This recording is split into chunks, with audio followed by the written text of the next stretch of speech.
بسم الله الرحمن الرحيم الحمد لله رب العالمين إن الحمد لله تعالى نحمده ونستعينه ونستغفره ونعوذ بالله من شرور أنفسنا ومن سيئات أعمالنا من يهده الله فلا مضل له ومن يضلل فلا هادي له أشهد أن لا إله إلا الله وحده لا شريك له وأشهد أن محمدا عبده ورسوله اللهم صل على محمد وعلى آل محمد كما صليت على إبراهيم وعلى آل إبراهيم إنك حميد مجيد اللهم بارك على محمد وعلى آل محمد كما باركت على إبراهيم وعلى آل إبراهيم إنك حميد مجيد ورضي اللهم عن الخلفاء الراشدين والصحابة أجمعين ومن تبعهم بإحسان إلى يوم الدين أما بعد والسلام عليكم ورحمة الله وبركاته. Mes sœurs, mes frères, les louanges, les remerciements. Les éloges appartiennent tous à Allah, le premier qui n'a pas de début, le dernier qui n'a pas de fin, le parfait dans son essence, dans ses noms et attributs, et dans tous ses actes qui oscillent entre, d'une part, sa bienveillance, sa bonté, sa miséricorde, et d'autre part, sa justice qui, elle est basée sur son omniscience et sur sa sagesse. Nous le louons, nous revenons vers lui repentant.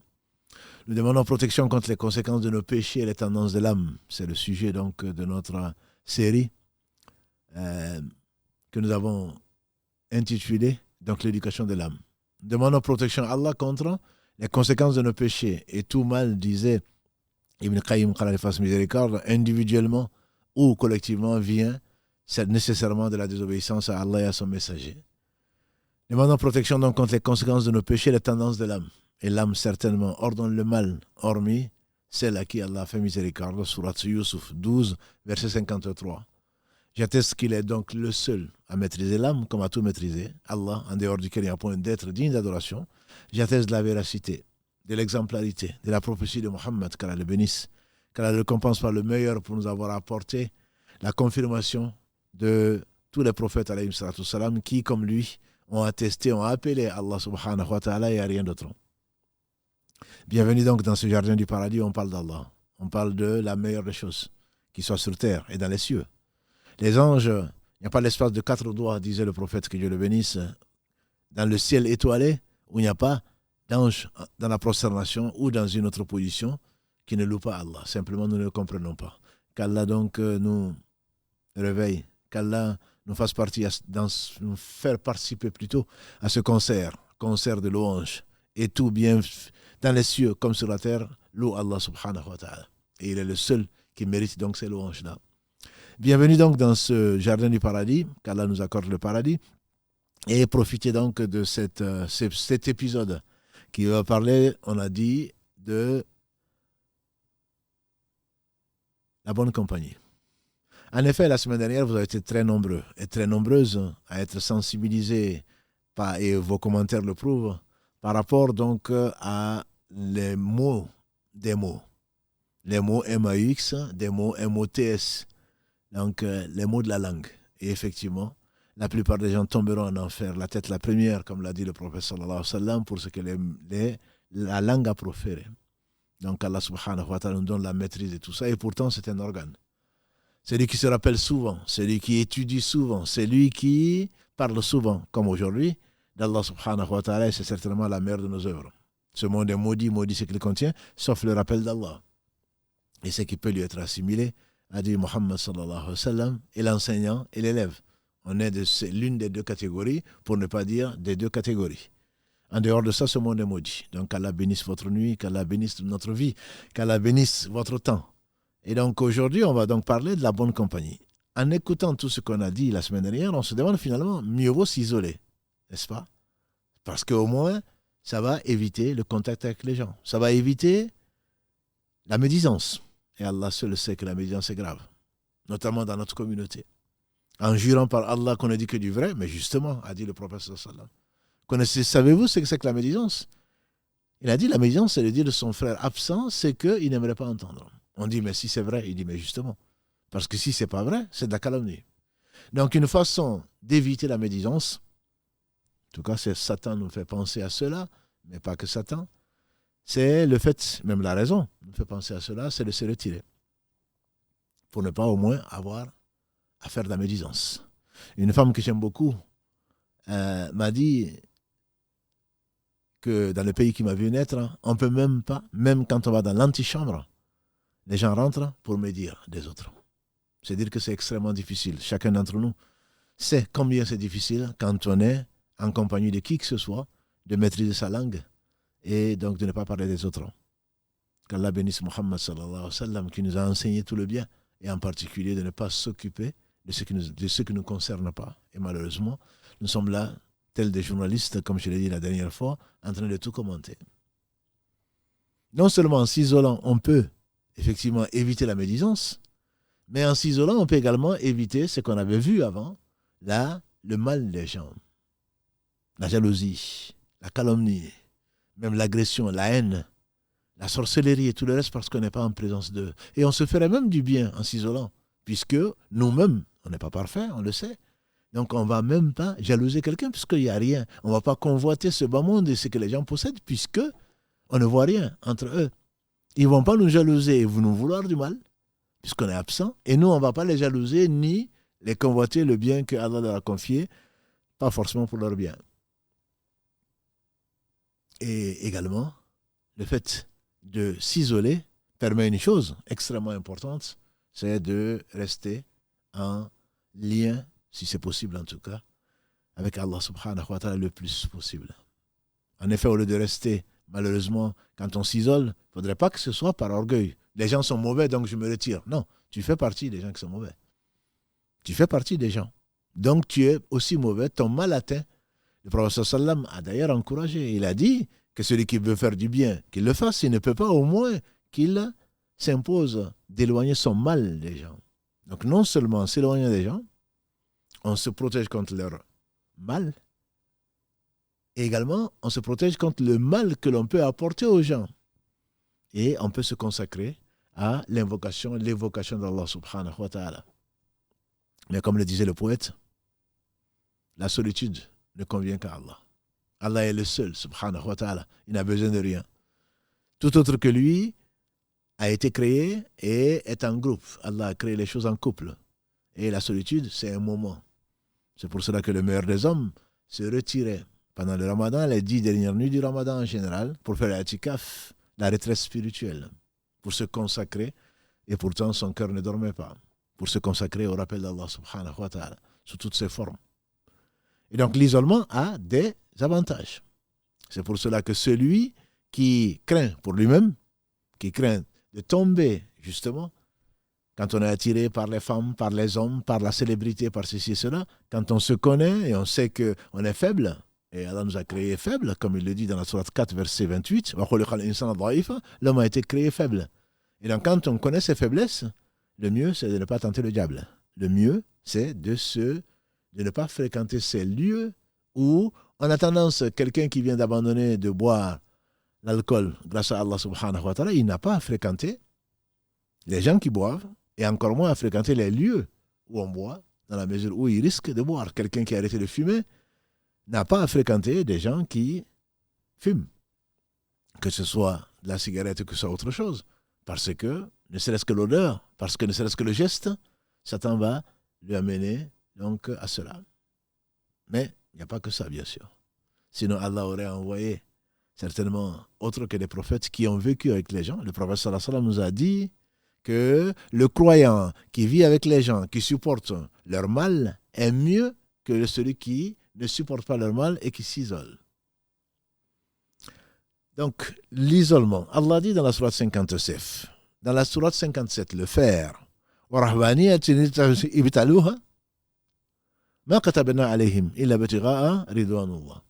Ceux qui sont imposés, les moines qui sont imposés de se retirer, Allah ne leur a pas prescrit. Le prophète sallallahu a dit justement que le rahbani a le fait donc de se retirer. Dans l'islam, c'est plutôt de participer activement à ce que la parole d'Allah soit la plus élevée. Elle va être élevée où? Avec les autres. C'est pas par rapport à soi-même. C'est donner de ses biens, de sa personne, pour que Allah subhanahu wa ta'ala soit satisfait de nous parce qu'il a acheté, comme vous le savez. Verset 111 de la sourate 9.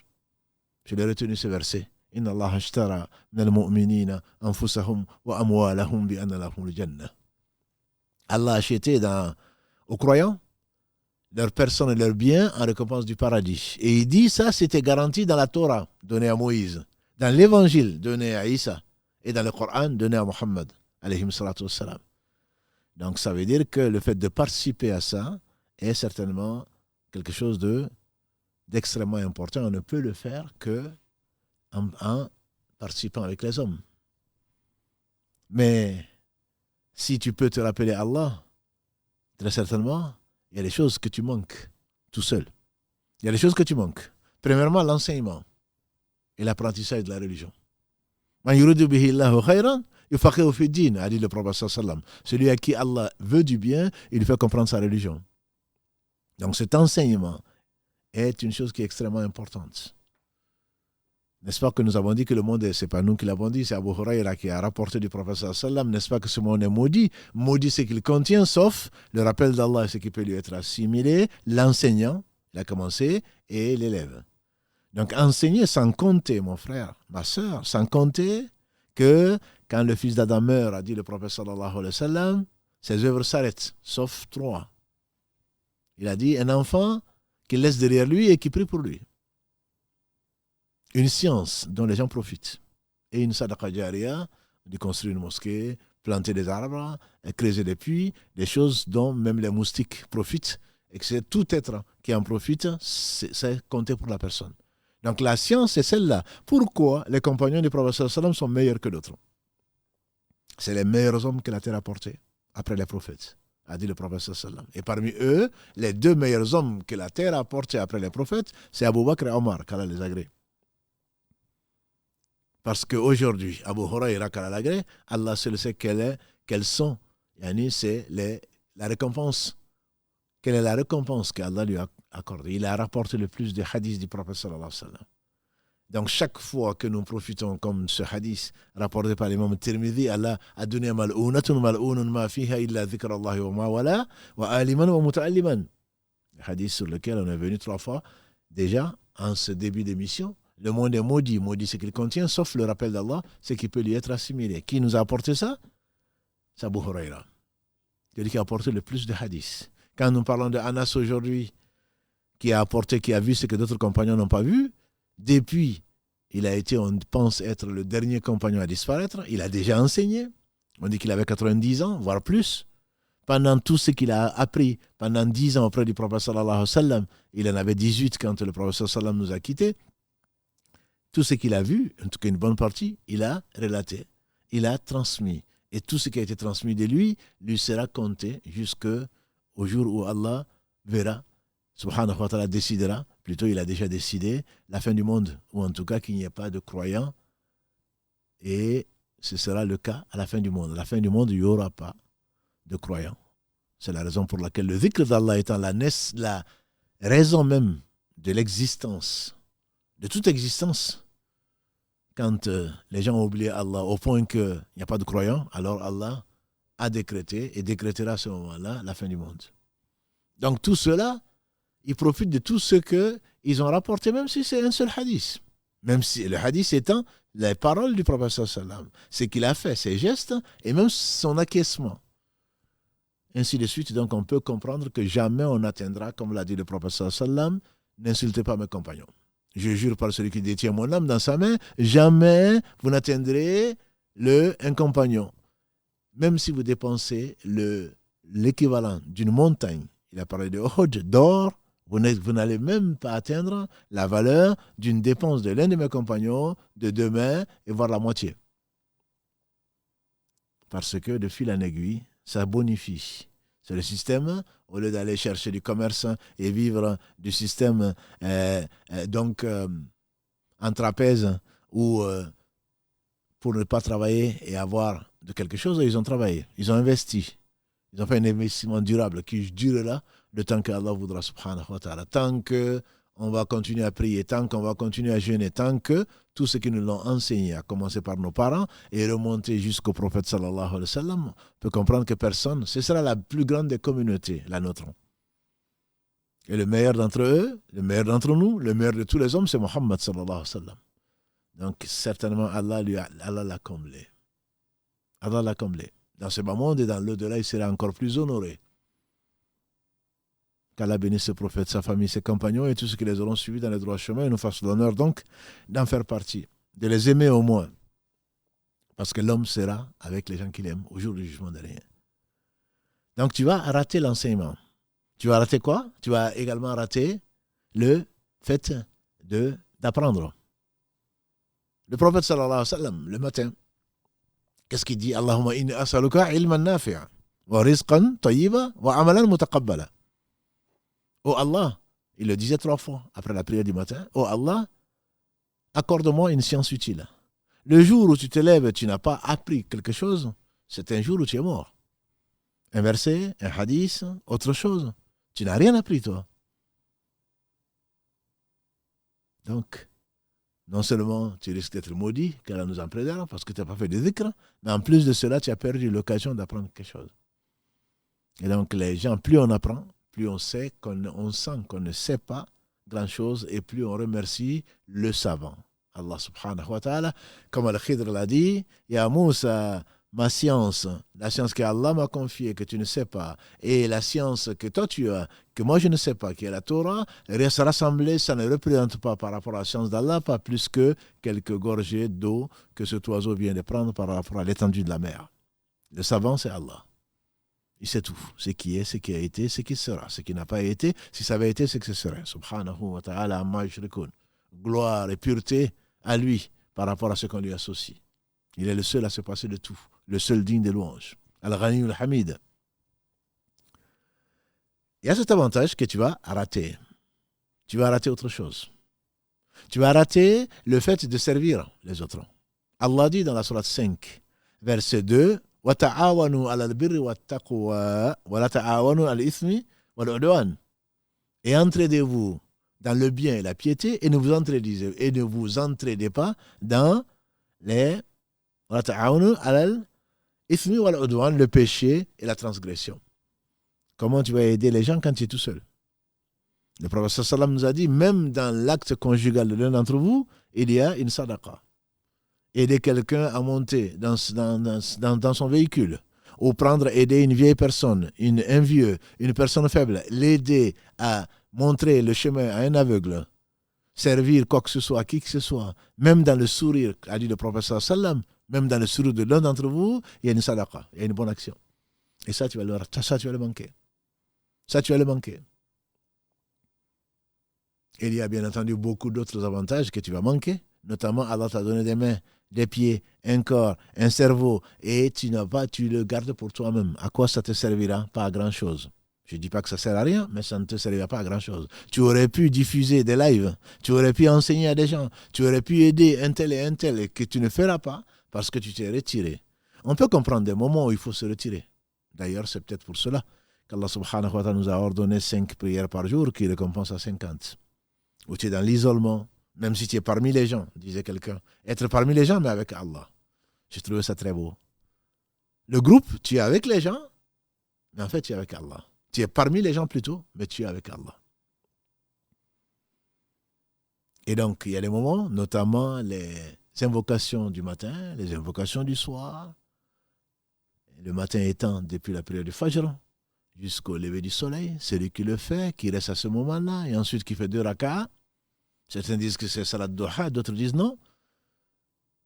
Parce que le prophète m'a dit, celui qui fait la prière du matin, qui reste à cet endroit-là, et qui se rappelle Allah jusqu'à ce que le soleil se lève, il n'a pas le droit, bien sûr, de prier au moment où le soleil se lève. 20-30 minutes après, il fait 2 rak'ahs, Allah lui compte comme si il avait fait une umrah et un hajj complet et accepté. Alors que pour la salat duha, que l'on fait entre le lever du soleil, quand il est bien haut, et la prière du Dohr, elle est récompensée comme si on a fait une umrah. Ce qui prouverait certainement que les deux sont différents. Mais bref, on se rappelle Allah, on remercie Allah au matin et le soir venu, après l'Asr, il y a 2 avis, soit après le Maghrib, soit après l'Asr, mais l'avis le plus fort est probablement l'Asr, après l'Asr, s'asseoir dans l'isolement, entre guillemets, en tout cas, même si on est parmi les gens, et se rappeler Allah en invoquant Allah, et donc en reconnaissant sa faiblesse et en lui demandant secours. Subhanahu wa ta'ala, il aime les gens qui l'invoquent. Ce sont des moments nécessairement, et je ne parle pas de ceux, les meilleurs d'entre nous, qui se lèvent le dernier tiers de la nuit pour invoquer leur Seigneur, subhanahu wa ta'ala, qui ne dort pas. Ce sont des moments d'isolement alors que la famille, tu as pris toutes tes responsabilités, ma sœur. Toutes tes responsabilités, mon frère. Tu as donné à chacun son droit. À ce moment-là, quand tout le monde dort, ou tu es tranquille, ça me fait penser au roi, juste. Tu es responsable d'une famille, tu es responsable de quelque chose, tu seras interrogé dessus. Et donc, si tu as donné à chacun son droit, alhamdulillah, à ce moment, tu peux dormir, mais pas avant. C'est ce que faisait Omar ibn Khattab quand il a agré. Il ne dormait pas tant qu'il voyait une lumière à Madina, craignant que des brigands puissent attaquer une caravane qui n'a pas pu arriver jusque-là. Il est au paradis et pour cause. Allah l'a récompensé, il a été satisfait de lui. Donc, l'isolement ne te permet pas de profiter de cela. Plus tu rends service, les plus aimés d'Allah, ce sont ceux qui sont au service des autres. Les plus aimés d'Allah sont ceux qui sont au service de ses créatures. Et donc, c'est pour cela que les actions humanitaires, si on peut les faire, si on s'occupe de sa propre famille, de ses enfants, de son époux, de son épouse, des proches parents, nécessairement, ça fait partie des choses donc, qui sont obligatoires et qui t'apportent beaucoup plus que si tu t'isolais et tu abandonnais le monde. C'est vrai que tu as moins de méfaits, entre guillemets, mais tu as beaucoup moins d'actions, sans compter que les méfaits, le mal des gens, on a vu, ce sont des bonnes actions pour toi. Celui qui supporte les gens, Allah subhanahu wa ta'ala supporte leur mal, Allah subhanahu wa ta'ala le récompense, parce que ça fait partie de la patience. Donc tout ceci pour nous dire que l'homme a été créé en société. Donc on ne peut pas se passer de la société. La preuve, ce verset 2 de la sourate 5, « Wa ta'awanu al-birri wa taqwa » entraidez-vous. C'est qu'on est plusieurs. Mais également, même dans la Fatiha, quand nous avons loué le Seigneur subhanahu wa ta'ala, le seul digne des louanges, quand on arrive Maliki au Médine, qu'est-ce qu'on dit? Iyaka na'budu. C'est toi que nous adorons. C'est pas toi que j'adore. Wa iyaka nasta'in, c'est de toi dont nous implorons secours. Ihdina siratal mustaqim. Guide-nous dans le droit chemin, parce que nous sommes une société. Siratal ladina an'amta alayhim, le chemin de ceux que tu as comblé tes bienfaits. C'était pas individuel. Le croyant, le musulman, il pense global. Il réfléchit local, mais il pense global. Où est le bien? Et tant qu'il y a du bien, ici il investit son énergie pour le peu de temps qu'il vivra. Le prophète sallallahu alayhi wa sallam, quand il pleurait, le prophète sallallahu alayhi wa sallam, quand il se plaignait à Allah, il se plaignait à Allah et à personne d'autre, c'est toujours pour le bien de sa communauté. Pas pour ce qu'il a subi. Et pourtant, Allah sait qu'il a été éprouvé. Et donc, cette compagnie est indispensable, entre guillemets. Le mieux, c'est de vivre en société. Et de toute façon, nous sommes en société. En tout cas, pour ceux d'entre nous, nous sommes en société et il faudrait choisir, quand on peut choisir, il faut choisir la bonne compagnie. Il y a une compagnie qui est indispensable. Allah a voulu nous créer, après Adam et Ève, d'un père et d'une mère. Et donc, forcément, nous avons cette compagnie-là, dont nous avons bénéficié, presque tous. Le prophète alayhi salatu wassalam n'a pas connu son père. Il a perdu sa mère, on dit, à 2 ans, dans une version à 6 ans, qui est la plus répandue. Et donc, tout cet amour, toute cette compassion, tout ce que son père a pu faire, et surtout sa mère, c'est pour cela qu'Allah a décrété qu'en retour, et c'est un juste retour, parce qu'Allah est juste, un juste retour, c'est de s'occuper d'eux, surtout quand ils atteignent un certain âge. Notamment de nos mères, à qui je dois le plus de bienveillance. Un homme est venu, d'après Abu Huraira encore, un homme est venu trouver le meilleur des hommes, il lui a dit, Ya Rasulallah, sallallahu alayhi wa sallam, à qui je dois le plus de bienveillance? Il a dit ta mère. Il dit ensuite, il dit ta mère. Ensuite, il dit ta mère. Ensuite, il dit ton père. Et Allah nous dit, entre autres, dans la sourate Luqman et bien d'autres, ووصى الإنسان بوالديه حملته أمه وهنا على وهن وفصاله في عامين أن اشكر لي ولوالديك إلي المصير. Après l'association Allah, il n'y a pas pire péché que la désobéissance au père et mère. Et quand on parle de désobéissance, ce n'est pas le fait de dire non. Allah dit dans la sourate 17, verset 23, وَقَضَى رَبُّكَ أَلَّا تَعْبُدُوا إِلَّا إِيَّاهُ وَبِالْوَالِدَيْنِ إِحْسَانًا. Ton Seigneur a décrété qu'il n'adorerait que lui et de l'excellence avec père et mère. Et à la suite du verset 23, Allah dit Wala takul lahuma uffin. Ne leur dis même pas ouf. Je sais qu'il y a des pères toxiques, surtout des mères toxiques, comme par rapport au message que je reçois. On ne les choisit pas, oui, je suis d'accord avec toi. On ne choisit pas son père, on ne choisit pas sa mère. Mais ils te diront également, grand-père que je suis, on ne choisit pas non plus ses enfants, ni ses petits-enfants. Toi, tu ne vois que le mal que tu subis d'eux, ils ont combien souffert et combien patienté avec toi. Alors que toi, tu es content de se débarrasser d'eux, de prendre ton envol, de choisir une femme, de choisir un homme pour te débarrasser de ces vieux. Eux, ils sont plutôt toujours soucieux de ton bien. Est-ce qu'il est heureux? Est-ce qu'il a bien dormi? Est-ce qu'il est en bonne santé, etc. Alors que toi, tu t'inquiètes si peu d'eux. Donc ça, c'est une compagnie qu'on espère bonne, mais que tu n'as pas choisie. Allah t'éprouve par cela, comme par tes proches, les proches parents. Ensuite, comme Allah le dit dans la sourate 16, verset 90, Inna Allah ya'muru bil adli wal ihsani wa ita'i dhil qurba. Allah ordonne. Ya'muru bil adl, l'équité et l'excellence. Et le fait de nourrir les proches. Le lien de parenté est sacré. On ne choisit pas ses frères, comme son père ni sa mère. On ne choisit ni ses tantes ni ses oncles. Mais Allah a rendu sacré justement pour une cohésion de notre société. S'il avait voulu, on serait tous des anges. On n'aurait ni père ni mère, ni grand-père. Mais Allah a voulu qu'il y ait une solidarité, qu'il y ait une épreuve entre nous, parce que nous sortons les uns des autres. Et donc ça, c'est une compagnie qui est obligatoire. Les compagnies des frères et des sœurs, ils sont rarement parfaits. Pour ne pas dire qu'ils ne le sont, personne n'est parfait. Allah a donné aux frères, aux sœurs dans la religion, il leur a donné des droits. 5 dans un hadith, 6 dans un autre. C'est de leur passer le salam. Quelle que soit la haine que tu peux porter, le prophète sallam n'a-t-il pas dit, vous rentrerez au paradis, vous ne serez véritablement croyant plus tôt. Vous rentrerez au paradis que si vous êtes croyant. Vous ne rentrerez au paradis que si vous êtes croyant. On est tous d'accord. Mais on ne serait vraiment croyant que si vous vous aimez. Comme il a dit alayhi salatu wassalam. Aucun d'entre nous ne sera véritablement croyant s'il n'aime pas pour son frère ce qu'il aime pour lui-même. Pour sa sœur ce qu'il aime pour elle-même. Ou pour lui-même.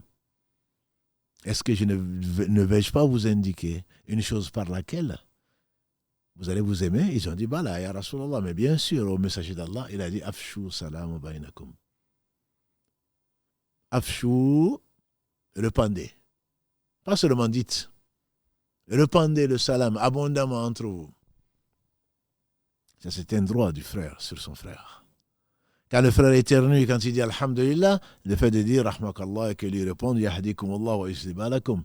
Ça, c'est une obligation également. C'est une obligation pour celui qui répond et qui remercie Allah subhanahu wa ta'ala. S'il ne remercie pas Allah, on n'a pas même. Répondre à son invitation si il n'y a rien qui l'empêche. Soit parce qu'on est engagé, si on peut, et que là où on va, parce que recevoir du monde, ça apporte de la joie. Une invitation pour une fête, je ne dis pas une fête d'anniversaire, mais une invitation pour un mariage, une invitation pour une naissance. Ce sont des choses qui se fêtent. Ou tout simplement parce que j'ai envie de partager quelque chose avec toi en une compagnie. Et ça, le fait de voir des gens qui répondent t'aimes bien, c'est une bonne action que celui qui s'isole n'aura certainement pas. Non seulement tu manges, tu bois, tu partages un moment agréable, mais en plus c'est une bonne action parce que ton intention est de satisfaire à un de tes devoirs qu'Allah subhanahu wa ta'ala t'a imposé. C'est le fait de visiter le malade, c'est son droit. C'est une compagnie, ça également tu ne pourras pas le faire si tu t'isoles. C'est visiter le malade. Dans tout ça, il y a du bien. Allah n'a ordonné que le meilleur. Visiter le malade, tu peux être à sa condition, tu peux être dans sa position, et tu le seras d'ailleurs un jour ou l'autre. Et en même temps, Allah te fait bénéficier de sa miséricorde et de surcroît, les invocations que tu vas faire, ne dites que du bien quand vous visitez le malade. C'est une compagnie que tu as choisie parce que le prophète sallam nous l'a ordonné par rapport au devoir que Allah subhanahu wa ta'ala lui a imposé de transmettre. Participer à la compagnie dans sa dernière demeure, participer à son cortège funèbre ou à la prière janaza, ça rapporte une montagne de hasanat, une montagne de bonnes actions. L'accompagner à sa dernière demeure, disent-ils, c'est pas la dernière. La dernière, ce sera soit le paradis, soit l'enfer. À la demeure intermédiaire, dans sa tombe, ça également, ça participe. Donc c'est comme si on avait une montagne de bonnes actions qu'on aurait, donc, dont Allah subhanahu wa ta'ala nous fera profiter. Et il y a dans le 6e cas, le fait de lui donner conseil quand il en a besoin. Et quand tu es isolé, tu es seul. L'avis d'un est un avis. L'avis de deux, c'est 2 avis, voire plus. Tu n'es pas. Même le prophète, que Dieu le bénisse, demandait conseil. Même lui demandait conseil. Et pourtant, il avait la révélation. C'était avant la révélation, bien sûr. En attendant la révélation, il demandait conseil. Comme par rapport aux prisonniers de Badr. Comme par rapport à autre chose. Et on lui a donné des conseils. C'est une obligation pour le croyant de conseiller. Quand il voit une chose, et notamment quand tu vois une chose blâmable, Allah, pourquoi il a choisi cette communauté pour être la meilleure. Dans la sourate 3, verset 110, Allah dit « Kuntum khayra ummatin ukhrijat linas » Vous êtes la meilleure communauté qu'Allah a suscitée pour les gens. Laquelle? Pourquoi? Ta'muruna bil ma'ruf wa tanhawna 'anil munkar wa tu'minuna billah. Vous ordonnez le bien, vous interdisez le mal et vous croyez en Allah. Vous ordonnez le bien. Quand tu es avec les gens, si tu vois un mal qui est fait, tu dois l'empêcher, au moins par ton cœur. D'abord par la main, si tu as un pouvoir quelconque. Sinon, par ta langue au moins. Et sinon, par le cœur. Et en deçà de ça, dit l'imam Muslim dans une des versions, il n'y a pas de foi. Tu ordonnes le bien, tu interdis le mal. Ce que tu ne pourras pas faire, effectivement, si tu es isolé. Mais ça va te coûter. Forcément, quand tu ordonnes le bien, tu ne seras pas aimé de tous. Les meilleurs des hommes, ce sont les prophètes, alayhim salatu wassalam. Ils ordonnaient le bien, ils interdisaient le mal. Et ils ont été combattus alors qu'ils apportaient le vrai, ils apportaient le bien, ici et dans l'au-delà. Et beaucoup de gens les ont combattus pour cela, parce qu'ils ont interdit d'adorer autre qu'Allah subhanahu wa ta'ala. Ça leur a valu ce que ça leur a valu. Qu'Allah les bénisse tous. Donc voilà une compagnie que tu ne cherches, que tu n'as pas choisie. Que tu n'as pas choisie. Parmi la compagnie que tu n'as pas choisie, je te conseillerais particulièrement celle de ta maman. Qu'Allah bénisse nos mères. Elles ont donné la vie au risque de perdre la vie. Même dans les pays occidentaux, il peut y avoir des décès au cours de l'accouchement. Dans les pays qu'on appelle sous-développés, en voie de développement, pudiquement, il y en a plus. Allah en a décrété ainsi. Mais une maman n'a pas d'équivalent. Profite de cette compagnie, mon frère. Ma sœur profite de cette compagnie et ne fait pas d'elle une coépouse. À l'âge de l'adolescence, on a souvent tendance à se comparer à sa mère. Je suis plus belle que toi, tu es jalouse de moi. Non. Tu ne sais pas ce que c'est qu'une maman, mais tu le verras. Quand tu auras des enfants, tu verras. Allah te fera vivre ce que tu as négligé de ses paroles. Quand tu le vivras, tu comprendras pourquoi Allah t'a ordonné d'être excellent avec père et mère. Le père, certes, souvent on a peur de lui, on le craint, mais la mère, la pauvre, surtout avec des garçons, la mère, elle mérite beaucoup plus de respect et beaucoup plus de prière. On a demandé à mieux que moi, un de la deuxième génération, un épigone, deuxième génération qui sont les deuxièmes meilleures générations après les compagnons du prophète sallallahu alayhi wa sallam.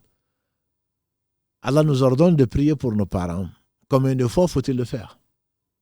Il a dit, j'espère qu'Allah ne nous tiendra pas rigueur si on prie 5 fois par jour pour eux. Ce qui veut dire à chaque prière. À chaque prière. Ne fais pas le salam avant de dire Allahumma aghfir li wa li walidayya. Oh Allah, pardonne-moi ainsi qu'à mes 2 parents. Wal mu'minina wal mu'minat, al ahya'i minhum wal amwat. Les croyants comme les croyantes, ceux qui sont vivants comme ceux qui nous ont précédés. Et bien d'autres choses. C'est le minimum. Tant qu'ils sont morts musulmans, puisqu'Allah a interdit à ces 2 rapprochés que sont Ibrahim et son arrière-petit-fils Mohammed, car elle les bénisse tous les 2, et tous les prophètes, il leur a interdit de prier pour leurs parents qui sont morts non musulmans. Ça, c'est parmi les compagnies qui se sont imposées, c'est celle-là. Ce sont tes devoirs vis-à-vis d'eux, de tes parents, de tes proches parents, de ton voisin en particulier, surtout s'il est musulman. Il a 3 droits sur toi.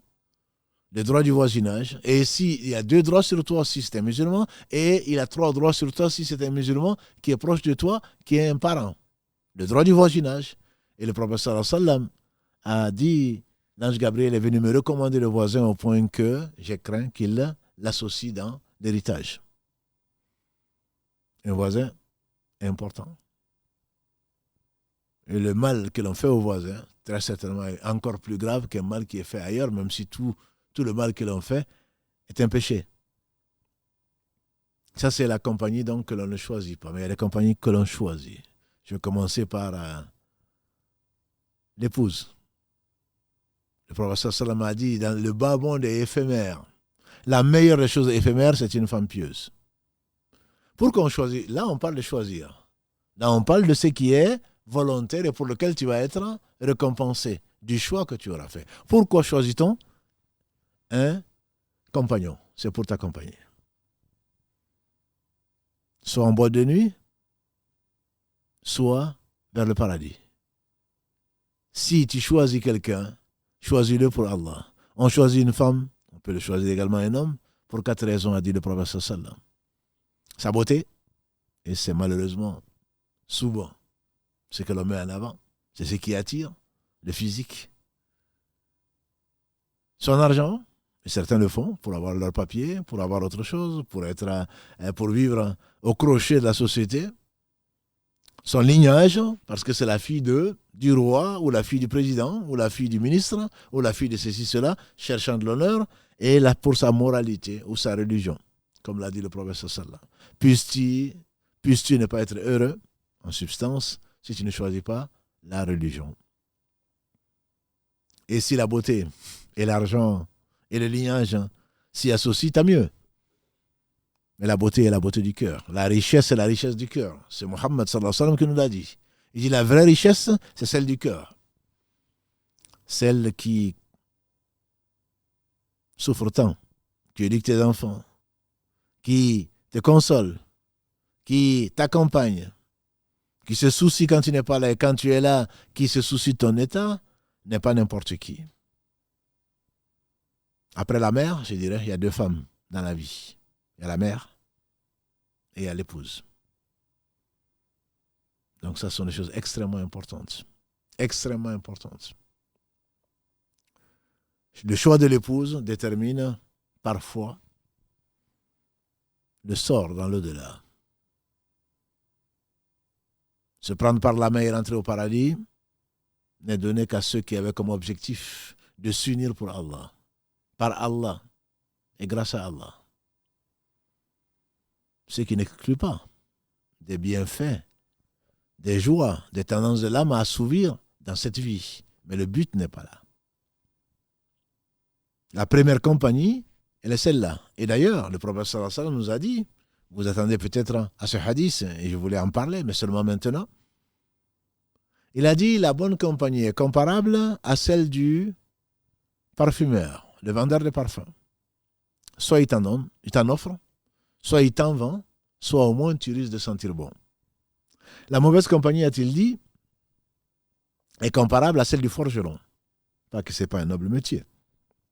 Parce qu'il dit, soit une étincelle saute de la forge, elle brûle ton habit parce que tu es à côté, soit au moins le minimum de mal que tu vas subir, c'est l'odeur de la forge. C'est pour cela qu'on voit des hommes, quand ils rentrent à la maison, l'épouse dit, mais tu as fumé? Non, je n'ai pas fumé. Il dit, mais si, tu as fumé. Non, je n'ai pas fumé. C'est parce que tu as traîné, entre guillemets, avec des fumeurs. Comment tu veux vivre avec des gens qui ne se soucient pas de l'au-delà et qui ne vont pas manger la chair des autres? La médisance, c'est le reste. Comment tu veux... Le proverbe français ne dit-il pas, dis-moi qui tu hantes, je te dirai qui tu es. Dis-moi qui tu hantes, avec H-A-N-T-E. Dis-moi qui tu hantes. Dis-moi qui tu fréquentes. je te dirai qui tu es. Parce que tu as choisi et l'homme sera avec ses amis au jour du jugement dernier.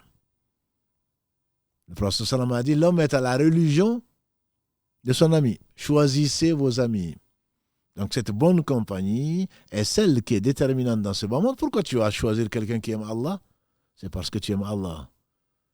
Combien de gens nous ont quittés? Combien de gens t'ont quitté, ma soeur, quand tu as commencé à être pratiquante, comme on le dit, comme s'il y a des non-pratiquants parmi les musulmans? Combien de gens ont fui ta compagnie parce que tu ne parlais plus que d'Allah?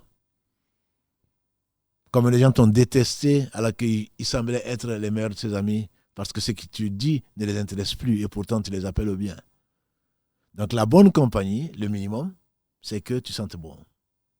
Tu prends un verre par là, un hadith par là, tu prends un verset par là, une explication qui va te profiter, Inch'Allah, ici-bas et dans l'au-delà. Soit tu vas l'enseigner et tu vas le mettre en pratique, soit au moins ton cœur va être purifié. Allah bi dhikrillahi tatama'in al-qulub. Allah dit dans la sourate 13, Ra'd, verset 28, n'est-ce pas que c'est par le rappel d'Allah, c'est par le rappel d'Allah que le cœur il s'apaise. Au moins tu risques de sentir bon.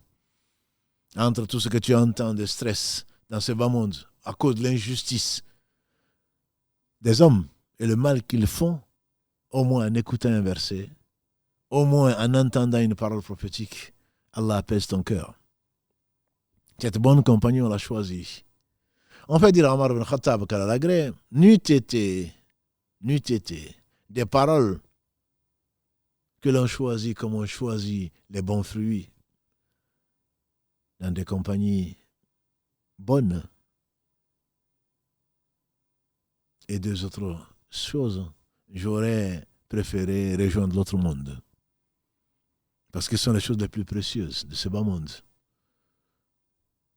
Le rappel d'Allah subhanahu wa ta'ala. La bonne compagnie t'apporte au moins ça. Soit il t'enseigne quelque chose. Soit, même si tu le savais, c'est un rappel pour toi. C'est un rappel pour toi. Il y a 4 types, disait Ibn Qayyim, quand il fasse miséricorde, il y a 4 types de fréquentation. La bonne, celle qui n'a pas d'équivalent. Il dit c'est celle qui est encore plus précieuse que le fait de manger et de boire. Et chaque fois, tu as envie de revenir. Tu ne te rassasies pas, c'est la science. C'est la compagnie des savants. Ou la compagnie de la science. Aujourd'hui, entre les réseaux sociaux et autre chose. Google, les livres, les savants. Et on appelle savants, comme Allah le dit dans la sourate 35, verset 28, Innama yakhshallaha min ibadihi al-ulama. Ne craignent véritablement Allah que les savants. Cette compagnie, c'est celle qui est recherchée. Cette compagnie, c'est celle qui doit être recherchée. Celui qui recherche une science, celui qui plutôt emprunte un chemin à la recherche d'une science, Allah lui a plani le chemin du paradis. Celui qui emprunte un chemin à la recherche de la science, que ce soit un live, que ce soit des études, une université islamique ou autre chose, la science ici, on parle de la science utile.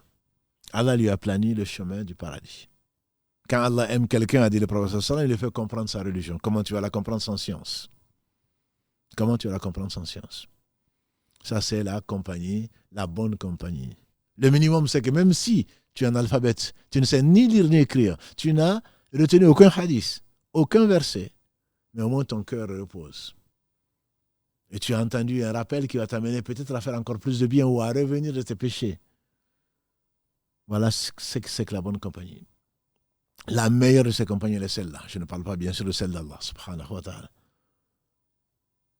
La deuxième compagnie que tu choisis, mais que tu ne choisis pas en même temps, c'est celle du médecin, du dentiste, du boucher, de la boulanger, du boulanger. Tu n'y vas que quand tu en as besoin. Alors que la première, et tu les trouveras à la mosquée, aujourd'hui sur Google, mais tu les trouveras surtout à la mosquée, c'est la meilleure des compagnies.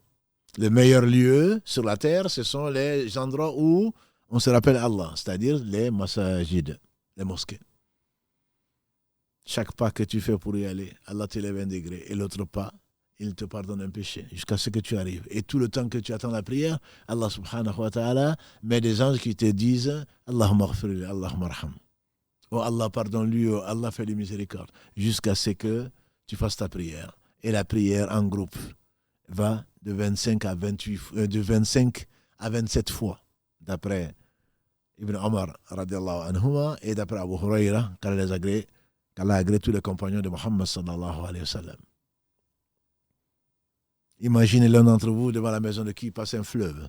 Il se lave 5 fois par jour, est-ce qu'il va rester sale? Ils ont dit non. Il dit c'est l'exemple de la prière. Et donc très certainement, Allah a réuni dans la prière ce qu'il n'a pas mis ailleurs. C'est pour cela que quand la prière est bonne, tout le reste l'est. Comme Allah dit dans la sourate 29, verset 45, Inna salata tanha anil fahsha'i wal munkar. La prière empêche des choses blâmables et des turpitudes. Cette bonne compagnie, c'est celle des gens pieux. Ne demandes-tu pas à Allah subhanahu wa ta'ala tous les jours, 17 fois par jour, Siratal ladhina an'amta alayhim. Guide-moi dans le chemin droit, chemin sur lequel tu as guidé les gens que tu as agréés. Qui sont-ils? Dans le verset 69 de la sourate 4, Allah dit وَمَنْ يُطِعِ اللَّهَ وَالرَّسُولَ فَأُولَٰئِكَ مَعَ الَّذِينَ أَنْعَمَ اللَّهُ عَلَيْهِمْ مِنَ النَّبِيِّينَ وَالصِّدِّيقِينَ وَالشُّهَدَاءِ وَالصَّالِحِينَ فَحَسُنَ أُولَٰئِكَ رَفِيقًا. Celui qui obéit à Allah et aux messagers. Voilà ce qu'Allah a comblé de ses bienfaits. Parmi les prophètes, il n'y en a plus. Parmi les véridiques, il y en a très peu. Allah nous compte parmi eux. Parmi les martyrs témoins, parmi les gens qui font le bien. Et quelle belle compagnie. Ce n'est pas moi qui le dis, c'est Allah qui le dit. Fahasuna ulaika rafiqa. Et quelle belle compagnie. La bonne compagnie, elle est celle-là. Celle des prophètes, alayhim salatu wassalam, celle des véridiques. Celle des gens qui font du bien, en général. Celle des témoins. Voilà la meilleure des compagnies. La deuxième compagnie qui n'est pas mauvaise, mais t'apporte beaucoup moins, t'apporte que pour te calmer ce que l'âme réclame, de manger et de boire. Ou parce que tu es malade, c'est très important, bien entendu, la santé. Deux bienfaits, a dit le prophète sallam, qui passe inaperçu à la plupart des gens, c'est la as-sihha wal faragh, la santé et le temps libre. Donc la santé, bien entendu, importante. C'est celle qui te permet, alhamdoulilah, de mieux adorer Allah et de passer, alhamdoulilah, de profiter au maximum de ton temps. Une troisième compagnie, c'est une compagnie des gens qui sont lourds, pour faire rire. Ils sont là en train de raconter, ils n'écoutent personne pour apprendre quelque chose. Et ils ne s'arrêtent pas de parler. Et ils s'écoutent. Entre l'ostentation, la vanité, la vantardise et l'orgueil. Ils sont là. Ceux-là, ils sont lourds. Ils sont lourds et quand ils quittent une compagnie comme ça, si tu aimes telle compagnie, tu seras rassemblé avec eux, tu ne vas pas échapper à la médisance, ni au mensonge, ni à la moquerie, parce que celui qui est là, qui voit un faible amable et qui ne le change pas, est un shaitan muet. Quand tu sais que cette chose est mauvaise, tu ne dois pas rester là. Allah le dit à maintes endroits du Coran. Tu ne dois pas rester là. Et donc, cette compagnie-là, elle est lourde. Elle t'apporte que des péchés. Tu tues le temps, mais c'est le temps qui va te tuer.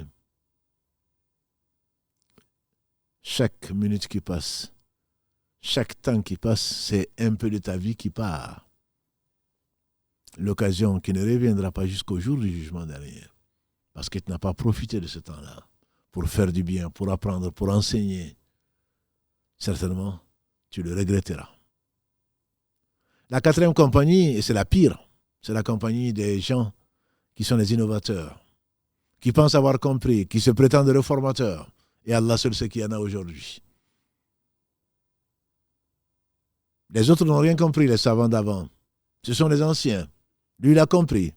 Il a été puisé dans l'eau, même pas trouble, dans l'eau empoisonnée. Et il vient empoisonner les autres. Il meurt et son poison continue à lui faire du mal, continue à faire du mal aux autres. Il appelle les autres vers la désobéissance à Allah subhanahu wa ta'ala. Il parle d'Allah sans science. Voilà la pire des compagnies. C'est celle des innovateurs. Qu'Allah nous en préserve. Ils appellent les gens par Allah pensant bien faire. Ils appellent les gens à leur passion. Ils appellent les gens à désobéir à Allah. Ils croient avoir compris, alors qu'en réalité, ils n'ont pas compris grand-chose. Ils n'ont pas compris grand-chose. Alors, pour réformer cette âme, peut-être que ce qui vient d'être dit ici, la bonne compagnie, tu ne vois pas le rapport avec l'éducation de l'âme, mais en réalité, si, il y a un rapport. C'est pour cela que nous l'avons choisi. On vient de commencer aujourd'hui, pas une nouvelle série, mais les voies pour pouvoir éduquer l'âme. Les gens de science, ils disent une obligation que tu ne saurais remplir sans une autre chose qui n'est pas à l'origine d'une obligation, devient une obligation. Sans celle-là, tu ne peux pas pouvoir enseigner, éduquer l'âme. Donc cette chose-là, qui est ici la bonne compagnie, fait partie des moyens par lesquels tu vas éduquer l'âme. Tu n'éduques pas l'âme par celle-là, mais le fait que tu l'utilises va t'amener à éduquer l'âme. Sans elle, tout seul, c'est de la prétention. Tu ne vas pas, comme on a dit tout à l'heure, l'isolement, et comme le dit quelqu'un d'autre, l'isolement, quand un ignorant s'isole, c'est la folie, dit quelqu'un. Tu t'isoles, tu n'apprends pas. Tu t'isoles pour faire quoi? Pour répéter les us et coutumes. Quand tu t'isoles encore, au moins sache comment adorer Allah.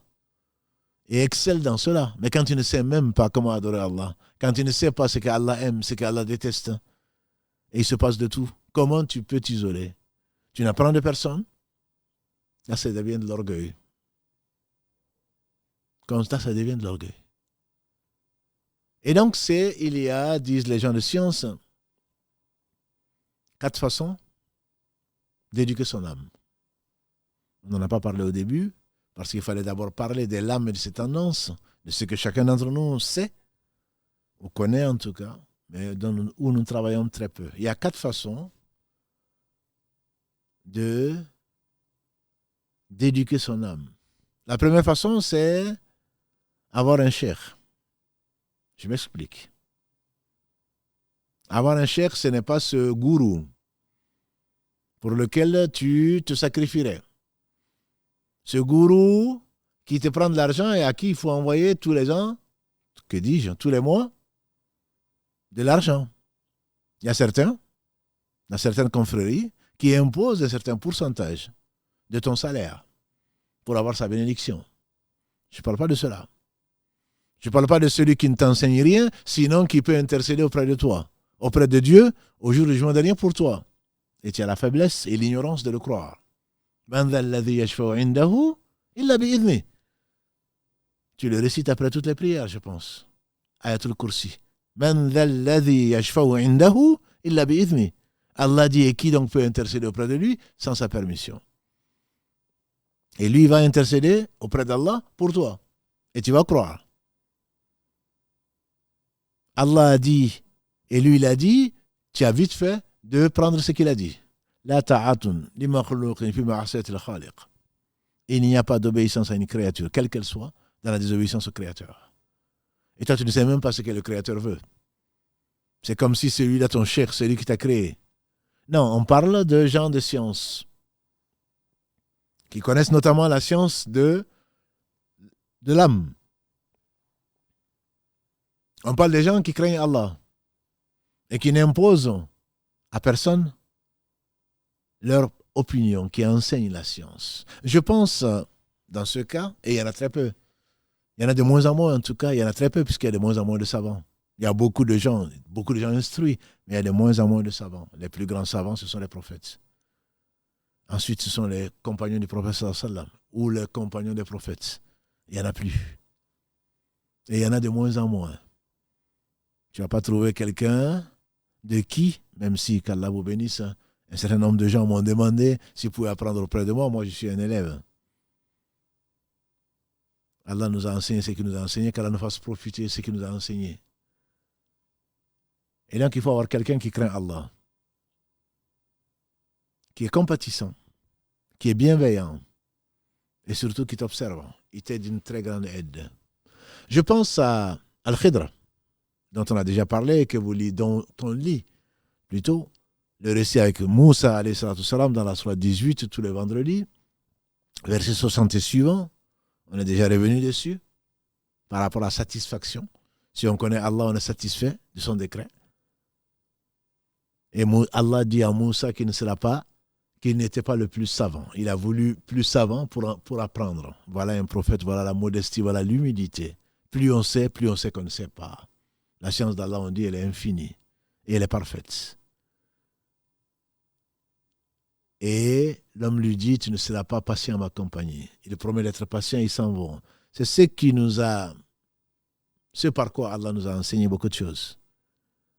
Et les enfants d'avant, quand les pères étaient des pères, quand on reste en compagnie des grandes personnes, des personnes âgées, quand on accompagne des personnes sensées et des personnes sages, on apprend énormément de choses. Ils n'ont pas besoin de parler. On le voit faire quelque chose. On le voit on entend dire quelque chose. On le voit ne pas parler alors que nous, on aurait aimé. Après, on lui demande. On a parlé de Luqman la semaine dernière. On dit qu'il a demandé à Daoud. Il a failli demander à Daoud quand il faisait des côtes de mailles. Pourquoi tu fais ça? Mais il s'est tu. Et ensuite, Daoud a dit, oh, quelle belle protection contre les armes. Il a compris sans rien dire. Le silence est d'or. En voyant les gens faire du bien, dire du bien, pas pour nous, on s'éduque. Allah nous éduque au travers donc de ces gens-là, de bien que l'on accompagne sans rien dire. On peut ne savoir ni lire ni écrire, rien qu'à les observer. Observer ce qu'ils font parce qu'ils craignent Allah, parce qu'ils pensent au jour du jugement dernier, parce qu'ils évitent de faire du mal. Ils essayent d'éviter tout ce qu'Allah n'aime pas. Ils essayent de faire tout ce qui rencontre l'agrément d'Allah. Ils nous donnent envie d'adorer Allah. Ils nous donnent envie ou l'amour au travers d'eux, leur pratique. Ils nous donnent l'amour d'Allah subhanahu wa ta'ala. Ils nous font aimer Allah. Qu'Allah nous utilise pour cela. Ils nous font aimer Allah. Et ça, il y en a très peu. Encore une fois, je ne parle pas des sectes. Je ne parle pas des gourous. Je parle des gens qu'Allah a favorisés et qui ont rencontré des gens exceptionnels. J'en ai rencontré au moins un. Je peux vous dire de quoi je parle. Des gens, rien qu'à les regarder, c'est la lumière. C'est la lumière qui transparaît de leur visage sans jamais les adorer, bien sûr. Je me dis, comment? Je comprends mieux pourquoi les compagnons du prophète sallallahu alayhi wa sallam aimaient sa compagnie. Vous savez, le verset dont on a parlé, 69, la sourate 4, ومن يطع الله والرسول فأولئك مع الذين أنعم الله عليهم من النبيين والصديقين والشهداء والصالحين فحسن أولئك رفيقا. Et quelle belle compagnie. On dit qu'il y a un compagnon du prophète sallam qui est venu le voir, il dit, Ya Rasulallah, quand j'ai envie de te voir, ça arrive, hein? Comme toi tu as envie de voir celle que tu aimes ou celui que tu aimes, il te manque entre les photos et le reste, hein? Entre les directs et les visios, tu as envie de voir la personne. Il dit, quand j'ai envie de te voir, je viens. Je viens à la mosquée, je te vois. Il dit, mais quand on sera mort, toi tu seras dans les hauteurs. Et moi, je ne sais même pas si je vais rentrer au paradis. Comment je vais faire? Je suis déjà triste de ne pas pouvoir te voir, Ya Rasulallah. Ça, c'est l'amour. L'amour sincère. Je suis déjà triste de ne pas pouvoir te voir. À l'idée que je ne te verrai plus, ça m'attriste. Est-ce que l'au-delà a un goût si je ne suis pas avec les gens que j'aime? Et le prophète sallam lui a assuré que l'homme sera avec les gens qu'il aime. Et quand il a dit ça, Allah a révélé le verset 69 de la sourate 4. Celui qui obéit à Allah et à son messager. Pauvre coraniste. Qui prétendent obéir à Allah en désobéissant au messager. En désobéissant à Allah, en désobéissant au messager. Celui qui obéit à Allah et au messager, voilà que ce que Allah a comblé de ses bienfaits. Et il sera avec les prophètes, les gens véridiques, les hommes de bien et les martyrs témoins. Qu'Allah nous compte parmi l'une des trois catégories. La quatrième, la première, elle exclut. Les prophètes, il n'y en a plus. Nous attestons que Mohammed est le sceau et le meilleur des prophètes, alayhi salatu wassalam. Il n'y en a plus. Celui qui prétend à cela s'excommunie, il sort de l'islam. Il sort de l'islam, quelles que soient ses prétentions. Combien de gens ont suivi les Black Muslims, mes frères? Parce qu'ils ont dit que Mohammed Ali est le prophète qui est venu après le prophète pour libérer les Noirs. C'est de l'orgueil, le fait de le suivre. On t'a mis en esclavage, mon frère, ma soeur. Et maintenant, on te met en prison et peut-être dans l'enfer pour l'éternité. On abuse de ton âme en disant que mais Dieu n'a pas créé les Noirs pour rien. Et donc les Noirs aussi doivent avoir un prophète. Non. Dieu fait ce qu'il veut. Il n'y a pas de peuple à qui il n'a pas envoyé un prophète. Qui sait? Ce n'est pas ton problème. Ce n'est pas le plus important. Tu n'es pas prophète, c'est sûr. Qui a été envoyé, mais le message a été conservé par Allah subhanahu wa ta'ala dans le dernier et le meilleur des messages. Le meilleur résumé, c'est l'islam par lequel Allah subhanahu wa ta'ala nous a fait sortir des ténèbres vers la lumière. Blanc, noir, jaune, rouge, nous sommes équivalents chez Allah si la piété existe et le meilleur d'entre nous, c'est le plus pieux. Verset 13. Surat 49, Ya ayyuhan nasu inna khalaqnakum min dhakarin wa untha wa ja'alnakum shu'uban wa qaba'ila lita'arafu inna akramakum inda Allahi atqakum. Oh vous les gens, ô humains, nous vous avons créé, c'est-à-dire moi, le roi, Allah, c'est lui qui a tout créé. Inna khalaqnakum min dhakarin wa untha, nous avons créé d'un homme et d'une femme, Adam et Ève. Wa ja'alnakum shu'uban wa qaba'ila, et on a fait de vous des groupes humains et des tribus, pour que vous vous entreconnaissiez. Un Chinois reconnaît un Chinois. Un Noir reconnaît un Noir. D'ailleurs, dans la rue, tu le rencontres, il te sourit. Pourquoi? Tu me connais? Non, parce que tu es de la même couleur. Inna akramakum inda Allahi atqakum, le plus honoreux chez Allah, c'est le plus pieux d'entre vous. Et donc, pour revenir à notre sujet, la première catégorie, la meilleure pour t'éduquer, c'est celui qui va te dire, tu vas prendre son exemple et tu vas le vivre. Allah va t'éduquer au travers de son exemple. Ça ne veut pas dire qu'il est parfait. Le seul parfait parmi les hommes, si perfection est de ce bas monde, ce sont les prophètes, notamment Mohammed sallallahu alayhi wa sallam. C'est le plus parfait, ça ne veut pas dire qu'il est parfait. Il dormait, il avait faim, il oubliait, etc. Allah seul est parfait. Puisqu'on n'aura pas tous des cheikhs, et pour ne pas dire il y en a si peu, il y a une deuxième catégorie. Pour éduquer ton âme, ma soeur, c'est d'avoir un ami, une amie. Et ce que je souhaite à chacun d'entre nous, c'est que ta meilleure amie soit ton épouse, que ton meilleur ami soit ton mari, qui te connaît. Si tu es resté avec ton père et ta mère pendant 18 ans, aujourd'hui un peu plus tard, 20, 25, voire 30 ans, ils sont encore à la maison. Si tu es resté avec eux, avec ton épouse, tu peux rester 50 ans peut-être. Et avec ton époux, peut-être 50 ans si Allah vous accorde une longue vie. Il te connaît. Rien qu'à te regarder, il sait si tu es en forme ou pas. Rien qu'à te regarder, il sait si tu as été agressé ou pas. Rien qu'à te regarder, il sait, elle sait que tu as été contrarié. Allah sait tout, bien sûr. Elle ne sait pas. Elle pense savoir. Mais souvent, elle a raison. Souvent, il a raison. Parce qu'il te connaît. Et il voit surtout ta tendance à l'ostentation, ta tendance à te vanter, ta tendance à être rancunier, ta tendance à être très peu généreux, à être avare, ta tendance à médire des uns et des autres. Il faut avoir un ami. Celui-là, c'est ton véritable ami. C'est ton véritable ami. Celui qui te dit, en fait, il a Omar ben Khattab, qu'Allah fasse miséricorde à celui qui nous fait don de nos défauts. Nous, on cherche, on rapproche des gens qui nous disent, qui nous flattent. Qu'Allah fasse miséricorde, on fait dire à Omar, à celui qui nous fait don de nos défauts. Et il en faisait partie. Il a demandé à Hudayfa ibn Yaman, je t'en conjure par Allah, dis-moi, est-ce que le prophète sallallahu alayhi wa sallam m'a cité parmi les hypocrites? Parce que pourtant, il n'est pas hypocrite. C'était un croyant. S'il y avait un seul inspiré dans la communauté de Mohammed sallallahu alayhi wa sallam, ça aurait été Omar.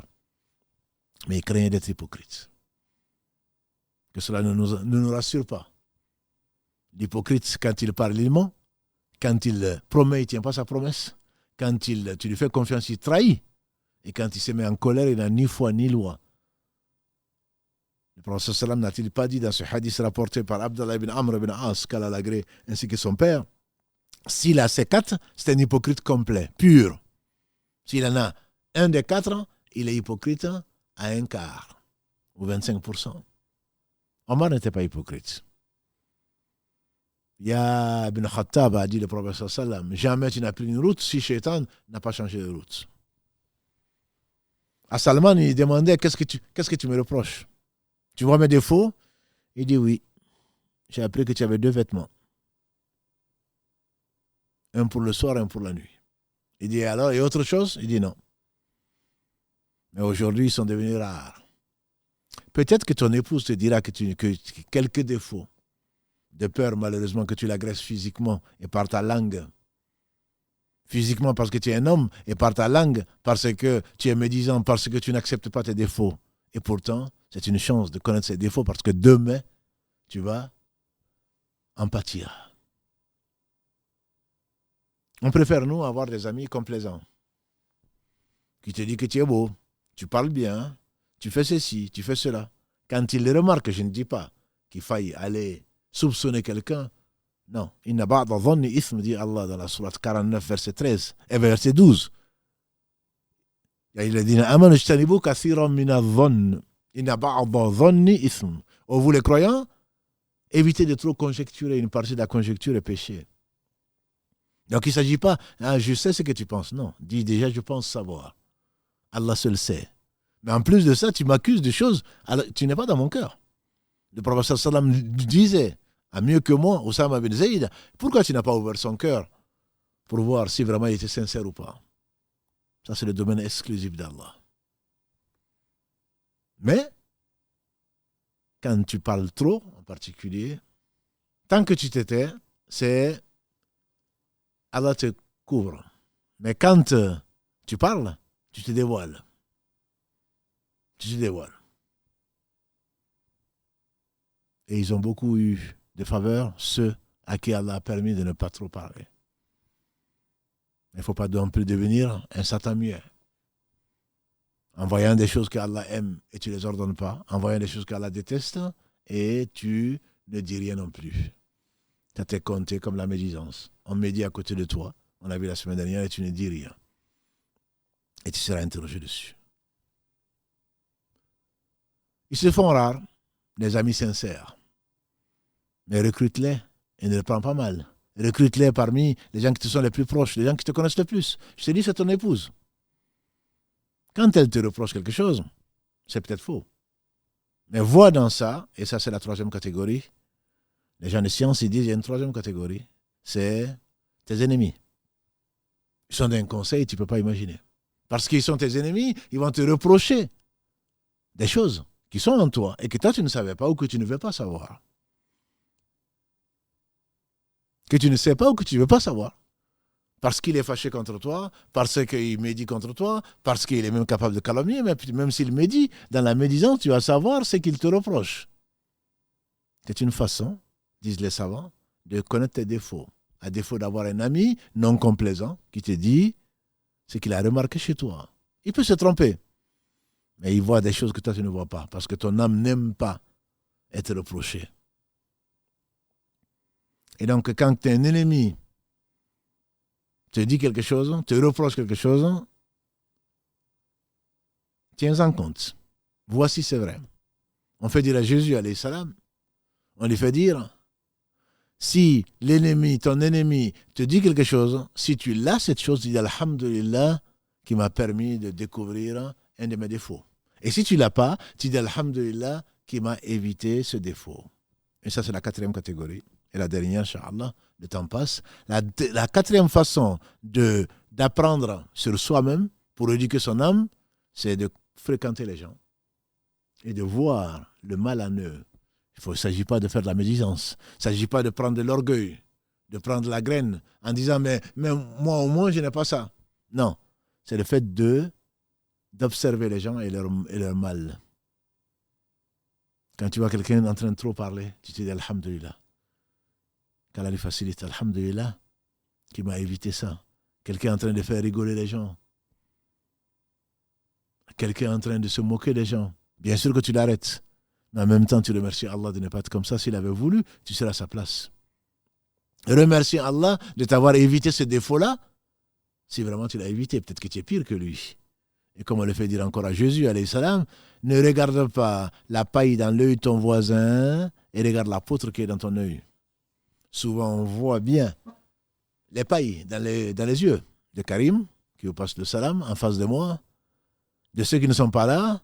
Quand on regarde, de la tête aux pieds, qu'est-ce qui ne va pas? C'est ce qu'on cherche. Mais regarde en toi-même ton cœur pourri, que Dieu nous purifie le cœur. En train de jalouser les gens, en train de voir que ce qui ne va pas, au lieu de voir ce qui va. Et donc le fait effectivement de voir, de méditer, d'observer les gens et leur mal et leurs méfaits, te permet parfois de voir les défauts de ton âme, de l'âme de ces gens certainement, mais de ta propre âme. Est-ce que moi, mais c'est vrai que j'ai la même tendance, j'ai le même défaut. Il faudrait bien que je me corrige parce qu'il est ridicule ce qu'il dit. En fait, moi aussi, je l'ai été et je le suis. Puisque moi, je le sens ridicule. C'est pour cela d'ailleurs qu'Allah nous réforme et qu'il nous éduque. Une des meilleures façons, c'est vraiment de voir les gens qui sont ridicules. Tu commences à parler et tout de suite, quelqu'un commence à parler, plutôt tout de suite, tu sens son manque de sincérité. Tu sens son envie de se montrer. Tu sens son ostentation. Il aimerait bien qu'on dise que... Ah, tu l'as senti, n'est-ce pas, ma sœur? Eh bien, quand tu vas parler, Allah va peut-être mettre dans le cœur de l'autre exactement ce que tu viens de sentir. Peut-être Allah va dévoiler ton fond. Et donc, en écoutant quelqu'un, tu te dis, Subhanallah, moi je viens de faire la même chose. Ou je fais ça matin, midi, soir. Il va falloir que je m'améliore. Ya Allah, réforme-moi. On va s'arrêter, Inch'Allah, sur ça. Qu'Allah subhanahu wa ta'ala nous accorde une bonne compagnie. La meilleure, bien sûr, c'est la sienne. Mais on ne parlera pas de ça aujourd'hui. Donc ça, c'est un des moyens. Cette bonne compagnie te permettra, Inch'Allah, avec l'aide d'Allah, par Allah et pour Allah, d'améliorer, d'éduquer ton âme, parce que c'est Allah qui l'éduque, comme c'est Allah qui éduque toutes choses. Et si Allah subhanahu wa ta'ala ne te laisse pas toi-même, tu auras vraiment gagné. Notre Seigneur est généreux, notre Seigneur est vigilant, notre Seigneur est juste. Il est certes miséricordieux, mais il est juste. Qu'Allah subhanahu wa ta'ala bénisse votre temps, votre vie, qu'Allah vous accorde le meilleur ici-bas et dans l'au-delà, qu'Allah subhanahu wa ta'ala fasse de nous tous des gens qui sont sincères et qui persistent dans la droiture et qui ne vont pas abandonner le bon compagnon parce qu'il ne nous dit pas ce que nous aimons. Bien entendu, il y a la façon de dire. Bien entendu, il y a le moment de le dire. Mais quand on te dit quelque chose, même si la personne est fâchée, ne pense pas que ce soit du mal, c'est du bien pour toi. Qu'Allah bénisse Mohammed, sa famille, ses compagnons, tous ceux qui les auront suivis dans le droit chemin et qui nous les fassent aimer. Qu'Allah nous accorde son amour, l'amour des gens qu'il aime et l'amour des œuvres qui rapprochent son amour, dont la bonne compagnie. Subhanakallahumma bihamdika. أشهد أن لا إله إلا أنت أستغفرك وأتوب إليك سبحان ربك رب العزة عما يصفون والسلام على المرسلين والحمد لله رب العالمين والسلام عليكم ورحمة الله وبركاته.